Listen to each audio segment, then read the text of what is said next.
وسیلہ بنا. چھوٹی سی عمر ہے, 6 سال کے تھے جب نبی علیہ السلام فوت ہوئے. دنیا سے تشریف لے گئے, ان کی عمر 6 سال. حضرت عمر رضی اللہ کا زمانہ ہے, ممبر پہ بیٹھے حضرت امام حسین اور حضرت عبداللہ ابن عمر کھیل رہے تھے. آپ خطبے کے لیے چڑھے ہوئے ممبر پہ. حضرت حسین نے فرمایا یہ جو سامنے بندہ ممبر پہ چڑھا ہے کون ہے؟ نے کہا میرا ابا.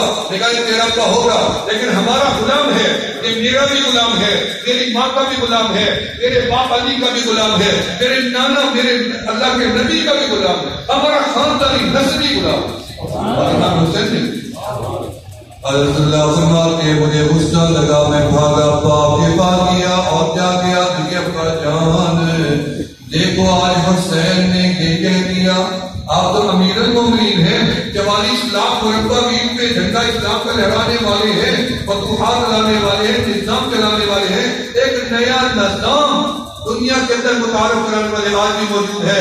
ناروے میں چلے جائیں اوور الاؤنس ملتا ہے, نیوزی لینڈ میں چلے جائیں اوور الاؤنس ملتا ہے, یورپ میں چلے جائیں, دنیا جہان میں چلے جائیں, اتنی نظام چلے ہوئے ہیں. بیواؤں کا وظیفہ, یتیموں کا وظیفہ, بوڑھوں کا وظیفہ, بچوں کا وظیفہ. ایک دن گلی سے گزرے, بچے کو دیکھا, رونے کی آواز آئی, آواز دی بچے کو سلاؤ, پھر واپس آئے, رونے کی آواز آئی, بچے کو سلاؤ, پھر واپس آئے, رونے کی آواز آئی, رک گئے. اب مجھے بتاؤ یہ بچہ اتنی دیر سے روتا کیوں ہے, چپ کیوں نہیں کرتا؟ بیٹی نے آواز دی, اے تیرے لال تمہیں پتہ نہیں ہے, امیر المومنین کا اعلان ہے جب تک بچہ ماں کا دودھ پیتا ہے وظیفہ نہیں ملتا.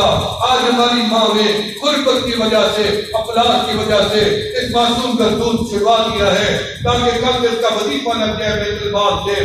صبح فرمایا اس کو دودھ پلاؤ, صبح عمر کی عدالت میں آنا, صبح کو کاغذ قلم منگوا کے ضابطہ قانون بدل دیا کہ آج کے بعد کوئی ماں اپنے بچے کا 2.5 سال تک دودھ نہیں چھڑوائے گی.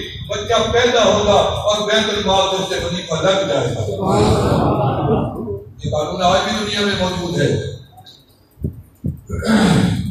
حضرت عمر کو جا کے بتایا کام رہا تھا, حضرت عبداللہ کام رہے, اور میں کس سے سننے کو حضرت حسین کو کہہ رہے ہیں چھوٹے سے بچے, اور انہیں کاغذ لاؤ, قلم لاؤ, لے جاؤ, اس بچے سے حسین سے یہ تحریر لکھوا کے آؤ کہ عمر اس کا بھی غلام ہے, حسن کا بھی غلام ہے, سیدہ کا بھی غلام ہے, سیدہ طاہرہ کا بھی غلام ہے, علی کا بھی غلام ہے, عمر نانا ان کے نانا کا بھی غلام ہے, عمر کی نسلیں ان کی نسلوں کی غلام ہے.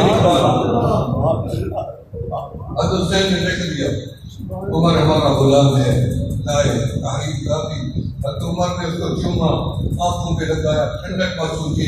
میں میری وصیت سنو میرے بیٹے, جب میں عمر مر جاؤں یہ پرچی میرے سینے پہ رکھ دینا, میں کوئی نیکی نہیں, یہی اللہ کے آگے پیش کر دوں. اللہ یہ عمر نہیں ہے, یہ تیرے محبوب کا بھی نسلی غلام تھا, محبوب کی نسل کا بھی غلام. اپنی نجات کا ذریعہ سمجھتے ہیں اس کی غلامی. میں بھی حسین کا غلام. آپ بنے گے نہیں بنے گے؟ حسین ہی بنو گے نہیں بنو گے؟ حسین کے غلام بنتے ہو نہیں بنتے؟ ہاتھ کھڑا کر کے رات کرو, دونوں ہاتھ منہ پہ پھیرو, منہ پہ پھیرو. غلامی میں داڑھی تو نہیں ہے نا, داڑھی ہے غلامی میں, غلامی میں داڑھی تو ہوگی, کیونکہ میرے نبی کے غلاموں کو دیکھا. غلام تب بنے جب ہر ادا کو اپنا کوئی ادا چھوڑی, نبی کے غلاموں نے کوئی چھوڑی, ایک بات داڑھی ہے, اتنی کا کہہ دے دوسرے کا کیوں, انہیں کہ ایک ہے, انہیں کہا تجھے ایک نظر آتا ہے, مجھے محبوب کی پوری سنت اسی میں نظر